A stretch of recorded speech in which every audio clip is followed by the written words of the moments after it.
A website called Wero Wallet picked up Site of the Day over on awards on May 29th, 2026, and it's the kind of site that's doing something interesting in basically every section you scroll past. Most of it is great, but one moment in particular stopped me. It's a transition and it's built entirely out of SVG. Here's what happens. You scroll into the section and a row of fat curved strokes start sweeping across the screen at an angle, one chasing the next, until the whole viewport is buried under them. That covered beat is the trick. Behind those strokes, the text silently switches out. So when they peel away toward the opposite corner, you're suddenly looking at a completely different message. One block of content becomes another and you never see the seam. That little sleight of hand is what I wanted to reverse engineer. A weekend of nudging control points and respacing paths later, I had a stripped down version that captures the same feel. Under the hood, there's almost nothing to it. Every stroke is drawn with stroke dash offset. The reveals are staggered along one GSAP timeline. Lenny smooths the scroll, and ScrollTrigger pins the section so the vibe scrubs as you move. That's the entire recipe. In this video, I'll walk you through the whole thing step by step, building out the markup, styling the layout, drawing the strokes, wiring up the cover and reveal timeline, and finishing it off with a few little sparkle accents on top. If you'd like to grab the source code for this project, along with hundreds of other similar micro projects and a brand new website template every month, you can check out the Pro membership via the link in the description. And if you find my work helpful, make sure you leave a like on the video and subscribe to the channel if you haven't already. Alright, let's get into the code. First of all, we'll lay down the three sections that make up the page: an intro at the top, the spotlight in the middle where the transition happens, and an outro at the bottom. The intro and outro just give us something to scroll from and into, so the spotlight has room to pin. The spotlight is the one we care about. Next, we'll drop a heading into the intro and outro so they're not empty, and so our effect has a clear start and end around it. Just some placeholder copy to bookend the animation. Then we'll move inside the spotlight and add the first content block, the one shown before the wipe. We give it the class Spotlight Content plus Spotlight Content in, with a heading and a line of dummy copy inside. After that, the second block, revealed after the wipe. Same Spotlight Content class, but with Spotlight Content out this time. Both blocks sit stacked in the same spot. The second starts hidden, and we'll swap them later in JavaScript once the screen is covered. Then comes the part doing the heavy lifting, the strokes. We'll add a div with the class strokes, and inside it, an SVG with a 16:9 view box and preserve aspect ratio set to slice, so it always fills the section. In a single group, we set fill to none, the stroke to our yellow, and line cap to round. Then we drop in 13 curved diagonal paths, each with a stroke width of 150. These are what sweep across to cover and reveal. For now, they just sit there fully drawn, since we haven't touched them with JavaScript yet. Finally, the sparkles on top. A separate SVG with the class sparkles, sharing the same view box, so the coordinates line up. The group is filled white with a dark stroke, and we place 3 4-pointed stars, each in its own group that positions and scales it. One big, one medium, one small. Each path uses vector effect non-scaling stroke, which keeps the outline the same thickness no matter how much we scale the star, so they all read with a matching border. We'll animate these last. With the markup done, we've got our 3 sections, the 2 stacked messages, the strokes ready to animate, and the sparkles on top. Next, we'll head into the CSS and get everything positioned before any JavaScript. We'll pull in our fonts and do a quick universal reset, zeroing out margins and paddings and setting box sizing to border box across everything. The body gets Barlow condensed as its default, which is the condensed bold typeface we'll use for all the headings. Next, the section styles, shared by all 3. Each one is relatively positioned, full width and a full viewport tall, so every section fills the screen on its own. We give them that pink to yellow gradient background, a dark text color, and set overflow to hidden, so nothing spills out when the strokes start sweeping around. Next, the intro and outro. We turn them into flex containers and center their content both ways with a bit of padding. Then the headings inside get uppercased, set nice and heavy with a large responsive font size, tighten letter spacing, and a snug line height so the text stacks tightly. We also kept the width so it wraps into a nice block instead of running edge to edge. Next, the spotlight content. We absolutely position it and pin it to fill the whole section, then center everything vertically and horizontally with some side padding.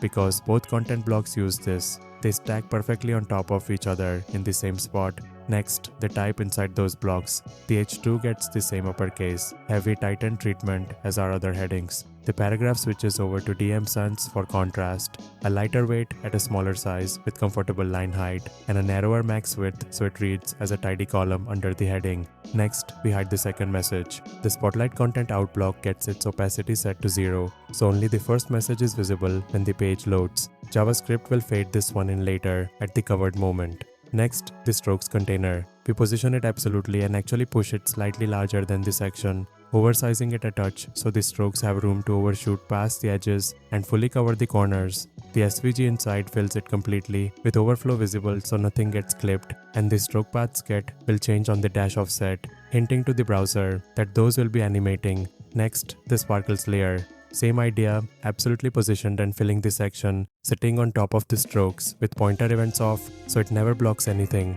Each sparkle starts scaled down to 0, so they're invisible until we pop them in, and they will change on transform since we'll be scaling and rotating them. Finally, a small responsive tweak. On narrower screens, we just trim the side padding on the Spotlight content a little so the text has more room. With the styling done, everything's positioned and our two messages are stacked and ready. Right now the strokes are sitting fully drawn across the screen and the sparkles are hidden. Next, we'll jump into the JavaScript and bring the whole thing to life. We'll import our three dependencies at the top: GSAP for the animation, ScrollTrigger for tying it to the scroll, and Lenny's for smooth scrolling. Then we register ScrollTrigger as a GSAP plugin so the two can work together. Then we'll define our configuration constants up front. Stroke stagger controls the delay between one stroke starting and the next. Stroke draw time is the base duration for a single stroke to draw itself across. Outline width is how thick the black border around each stroke will be. Spotlight pin height is how many screen heights the section stays pinned for, which controls how much scrolling the whole animation spans. And stroke draw order is an array that decides the sequence the strokes animate in. Pulling these out at the top means if we ever want to tweak the feel, we change one number here instead of digging through the logic. Then we'll wait for the DOM to be ready before running anything, so all our elements exist by the time we go looking for them. Then we'll set up Lenny's. This part is pasted straight from the Lenny's documentation. We create an instance, tell it to update ScrollTrigger on every scroll, hand its loop over to GSAP sticker, so the two share a single animation frame, and turn off lag smoothing. The result is that buttery smooth scrolling, and our scroll-driven animation stays perfectly in sync with it. Then comes the key setup step, preparing the strokes. We grab all the stroke paths and map over them. For each one, we read its width, then clone it to make a second copy sitting right behind it. That clone becomes the black outline. We make the original stroke slightly thinner than its outline, so the darker clone peeks out around the edges as a clean border. Then we measure the path's length and use it to prime both layers. Setting the dash array and the dash offset to the full length is the classic trick that makes a stroke look completely undrawn, like it's waiting to be revealed. Finally, we return each stroke as its two layers and its length, so we have everything we need to animate them later. Then we'll grab the rest of the elements we'll need. The sparkles as an array, the first message that shows before the wipe, and the second message that gets revealed after. Then we'll write three small timing helpers. Start time spaces each stroke out based on its position in the order. Timing wobble adds a tiny nudge to every other stroke, so the cascade feels a little organic instead of perfectly mechanical. And draw duration varies how long each stroke takes, just slightly, so they're not all identical. These three feed into the timeline and shape the overall rhythm of the wipe. Then we'll set up the scroll trigger that drives the whole thing. We point it at the spotlight section, start it when the top of the section hits the top of the viewport, and pin it in place for the number of screen heights we defined earlier. Scrub set to 1 ties the animation's progress directly to the scroll position, so it plays forward as you scroll down and rewinds as you scroll back up, and we hand it the timeline as its animation. Next, we'll actually build that timeline, but the strokes draw in to cover the screen. The messages swap, the strokes wipe back out, and the sparkles pop. We'll start by creating the timeline itself, then build it up in 4 stages: draw in, swap, wipe out, and sparkle. First of all, we'll work out the timing for the draw in. We map over our draw order and for each stroke, calculate when it starts and how long it runs using those timing helpers from earlier. Then we look across all of those to find the latest finishing point. The moment every stroke has finished drawing and the screen is fully covered, we store that as covered at because it's the anchor for everything that follows. Then we'll add the draw in itself. We loop through those steps and for each stroke, animate its dash offset down to 0. That's what pulls the stroke across the screen from undrawn to fully drawn. We animate both layers together, the outline and the fill, so the border draws in lockstep with the body, and we drop each one onto the timeline at its calculated start time with the knees out so it glides to a stop. Then comes the swap.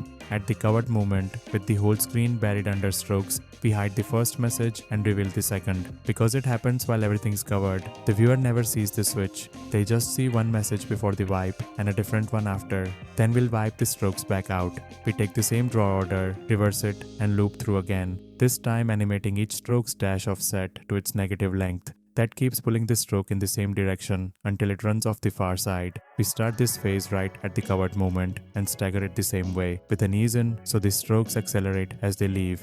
Finally, we'll pop the sparkles. For each one, we pick a moment around the covered point, slightly staggered so they don't all fire at once. Then we scale it up from 0 to full while rotating it in, hold for a beat, and scale it back down to 0 while it keeps spinning. The back eases give that little overshoot, so each sparkle springs into view and snaps away with some character, and that's the whole effect. The strokes sweep in to cover the screen, the message quietly swaps underneath, the strokes wipe back off the other side to reveal it, and a few sparkles punctuate the moment. No heavy library, no complicated math, just SVG paths, the dash offset trick, and one GSAP timeline pinned to the scroll. Hope you found this one useful. See you in the next one.